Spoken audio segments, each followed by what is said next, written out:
Pada bagian pertama, saya sudah membahas mengenai bahwa ayat-ayat Alkitab itu menunjukkan bahwa manusia itu diciptakan dari debu tanah. Tidak ada ayat Alkitab menunjukkan bahwa manusia itu adalah hasil revolusi dari spesies sebelumnya. Dan saya juga sudah menunjukkan bahwa teori Darwin ketika menunjukkan teorinya mengenai evolusi manusia, itu ternyata bukti-bukti yang ada itu sebagian besar belum ditemukan.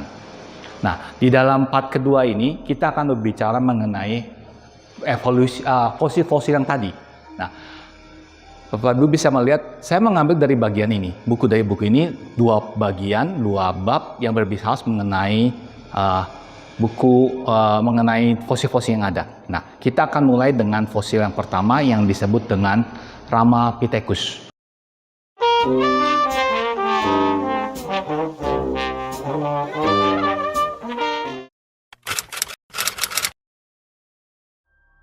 Nah, Ramapithecus itu adalah fosil yang dikatakan sebagai primat yang paling awal. Ya, jadi di dalam teori evolusi mereka mengatakan bahwa setelah binatang darat, kemudian mereka berevolusi menjadi mamalia, lalu mamalia kemudian berevolusi menjadi disebut primata. Ya, primata itu kemudian berevolusi lagi menjadi Ramapithecus. Nah, ketika ditemukan, ternyata Ramapithecus itu fosilnya itu hanya adalah dua rahang gigi. Dari fosil yang ada ini kemudian dibangunlah gambar seperti yang Bapak Ibu bisa lihat di layar.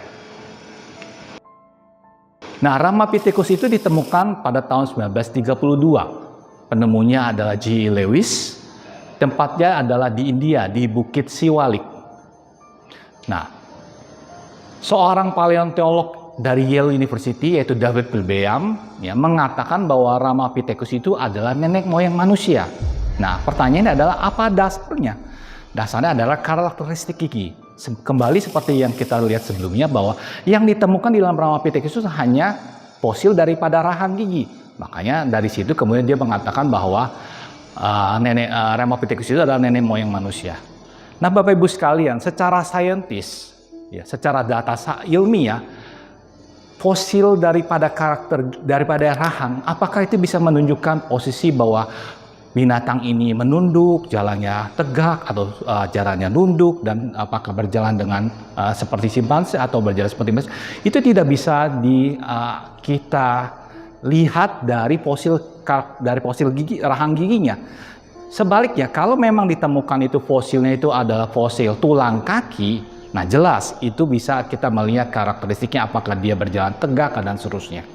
Jadi kita bisa melihat sebenarnya bahwa ide bahwa Ramapithecus berjalan dengan dua kaki itu adalah berdasarkan fosil dari rahang dan giginya. Jelas ini adalah prasangka dan bukan berdasarkan data aktual.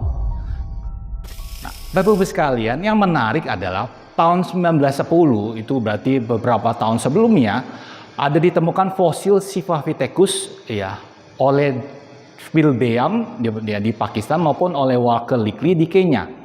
Nah, fosil Sivapithecus tersebut ternyata sangat mirip dengan Ramapithecus. Dan setelah diteliti, Bapak Ibu sekalian perlu diingat, Ramapithecus itu cuma ditemukan rahang. Sivapithecus ditemukan lebih utuh. Dan ternyata setelah diteliti, Sivapithecus itu ternyata orang utan. Nah, kalau Ramapithecus itu Sivapithecus adalah orang utan dan Ramapithecus itu sangat mirip dengan Sivapithecus, maka kita bisa bersimpulkan bahwa Ramapithecus itu adalah orang utan. Nah, Bapak Ibu sekalian, di dalam majalah Science Digest edisi April tahun 1981, David Pilbeam yang sebelumnya mengatakan bahwa Ramapithecus nenek moyang manusia, kemudian meralat, memperbaiki pandangannya, bahwa dia mengatakan bahwa Ramapithecus itu bukan nenek moyang manusia. Hal ini baik karena memang di dalam sains itu ketika seorang menyalurkan suatu teori kemudian ditemukan teori yang baru dan kemudian teori baru itu menentang teori yang lama, maka sebagai seorang saintis yang baik dia harus merevisi pandangan sebelumnya. Dan inilah yang dilakukan oleh David Pilbeam. Namun Bapak Ibu sekalian, sayangnya banyak orang yang tidak mengetahui apa yang dikatakan David Pilbeam setelah dia meneliti lebih lanjut. Jadi Bapak Ibu sekalian, kita bisa melihat bahwa Ramapithecus itu kita bisa coret dari bagan evolusi manusia.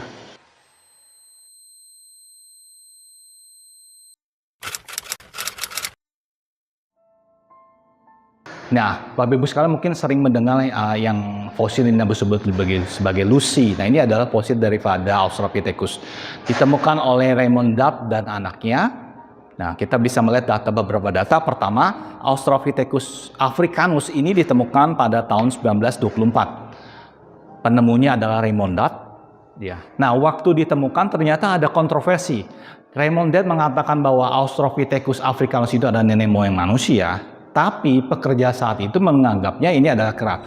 Bapak Ibu sekalian, kita perlu mengetahui bahwa ketika seorang menggali situs untuk menemukan fosil maupun arkeologi, tentu mereka bukan tidak bekerja sendiri, mereka juga bekerja dengan orang-orang lain, staf yang lain. Yaitu staf para pekerja yang biasanya mereka adalah kemudian membuang tanah-tanah yang hasil galian mereka, lalu kemudian dan seterusnya. Nah, pekerja itu sudah mengatakan bahwa ini bukan nenek moyang manusia, tapi kera.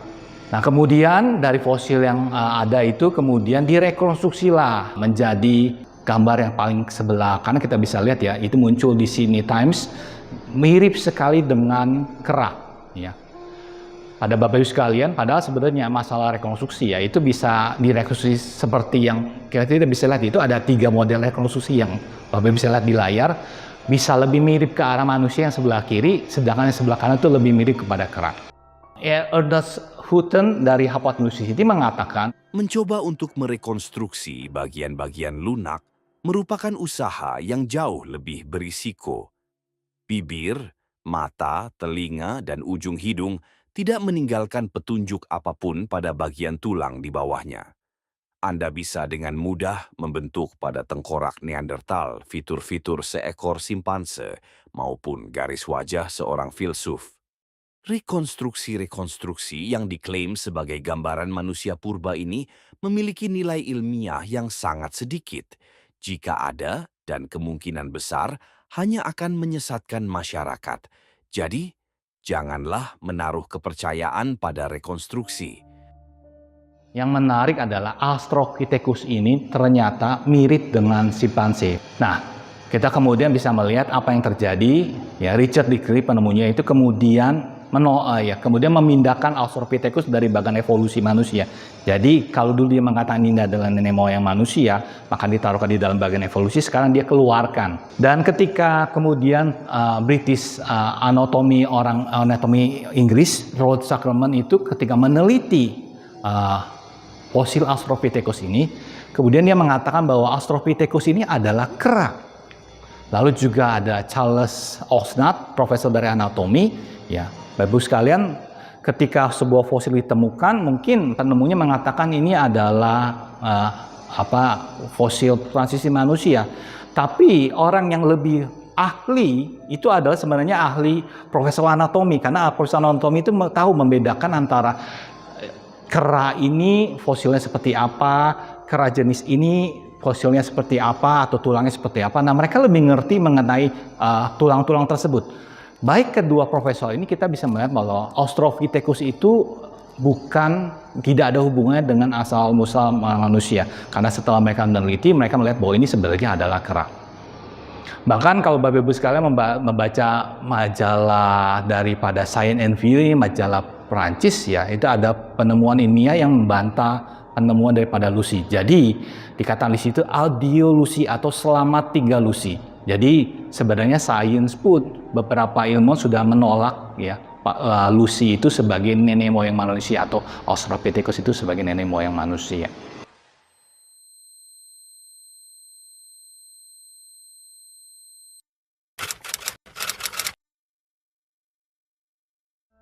Nah, Homo habilis itu ditemukan tahun 1972, penemunya Richard Dickley, ya. Penemuannya di Kenya, di Afrika. Nah, Bapak Ibu sekalian, yang menarik adalah Dickley mengatakan, kita harus memilih antara menyingkirkan tengkorak ini, atau kita harus melupakan segala teori tentang asal mula manusia. Jadi, kalau kamu mau terima tengkorak ini, maka kita harus buang teori evolusi, ya, teori evolusi asal mula manusia. Kenapa Dickley mengatakan tersebut? Permasalahannya adalah ukuran tengkoraknya itu sangat besar. Kita bisa melihat di bagian atas itu adalah tengkorak daripada manusia. Bagian di bawah itu adalah tengkorak daripada kera. Nah, kita bisa melihat bahwa tengkorak kera itu adalah sepertiganya itu adalah otak, 2/3-nya itu wajah atau bagian kepala belakang ya. 2/3-nya wajah. Sedangkan manusia itu 2/3-nya bagian tempurung berisi otak, 1/3-nya adalah wajah. Jadi kita bisa melihat bahwa kera itu kalau dikatakan primat berevolusi menjadi manusia, maka yang terjadi adalah harus ada perubahan struktur otak, tempurungnya, dan jumlah kapasitas otaknya itu harus bertambah. Makin lama makin besar, maka tempurung otaknya makin besar. Jadi kalau kita mengatakan bahwa fosil ini adalah nenek moyang manusia, maka tulang tempurung otak, tulang tempurungnya itu harus lebih kecil daripada manusia. Kalau dia lebih besar manusia, itu nggak bisa dikatakan sebagai nenek moyang. Struktur daripada fosil itu harus lebih kecil daripada struktur daripada manusia modern untuk menyatakan bahwa fosil itu adalah fosil transisi manusia. Nah, Bapak Ibu sekalian, setelah ya jelas dengan ini Loki jelas melihat bahwa penemuannya itu jelas menghapus teori evolusi manusia. Bahkan ada yang menarik gitu. Josh Burney di dalam majalah Modern People, dia mengatakan bahwa manusia tidak berevolusi dari kera, tetapi kera berevolusi dari manusia. ya, tentu jelas Bapak Ibu sekalian ini tidak ada yang menerima hal ini ya. Tapi wajar dia mengatakan begini, kenapa?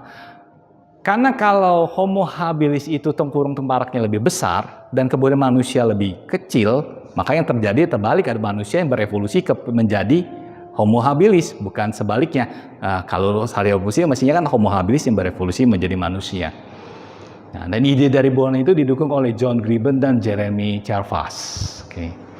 Jadi Bapak Ibu sekalian, kalau kita melihat hal ini, maka kita bisa melihat bahwa kita sekali lagi kita bisa menolak fosil ini.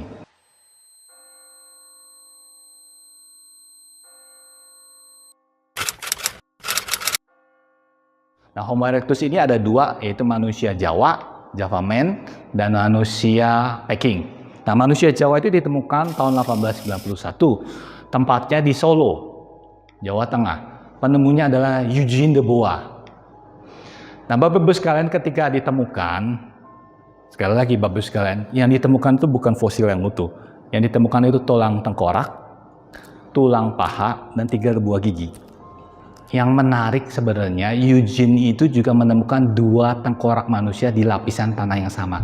Tapi dia simpen. Kenapa?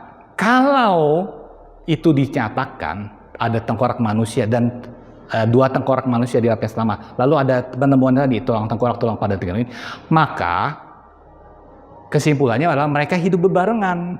Makanya di sama Eugene de Bois itu disimpan, baru terakhir kemudian dinyatakan iya saya nemukan juga 2 tengkorak gini. Karena jelas penemuan 2 tengkorak manusia di lapisan tanah itu pasti menghapus teorinya dia, mengatakan bahwa manusia Jawa ini adalah fosil transisi manusia. Nah, penelitian terhadap fosil yang ditemukan itu, ternyata tulang kakinya itu adalah tulang kaki manusia, ya, peneliti oleh Boyle dan Valois ya. Nah, tulang tengkoraknya itu ternyata adalah tulang tengkorak dari kera yang besar. Lalu kemudian ya, tulang giginya yang diteliti oleh Gerhard von Koenigswarth ya, 2 gigi gerahamnya itu ternyata gigi orang utan, dan 1 giginya lagi itu adalah gigi manusia. Bapak Ibu sekalian, kalau kita tahu dari pemikiran seperti ini ya, hasil evaluasi daripada orang-orang seperti ini, maka kita bisa menyimpulkan bahwa manusia Jawa ini adalah campuran dari berbagai jenis makhluk hidup. Ada manusia, ada kera, ada orang utan. Nah, kalau gitu kita tidak bisa mengatakan bahwa ini sebagai fosil daripada nenek moyang manusia. Bahkan Bapak Ibu sekalian, Bapak Ibu bisa melihat di dalam majalah Kompas tanggal 22 Desember tahun 1946, ya, di situ dikatakan bahwa tengkorak Homo erectus yang ditemukan di Jawa yang semula diduga punah ratusan ribu tahun yang lalu, ternyata hidup berdampingan dengan manusia modern Homo sapiens. Jadi Bapak Ibu sekalian, kita bisa melihat bahwa majalah Kompas yang cenderung mendukung teori evolusi juga sudah mengatakan bahwa Homo erectus ini ya bukan nenek moyang daripada manusia. Nah, bagaimana dengan manusia Peking?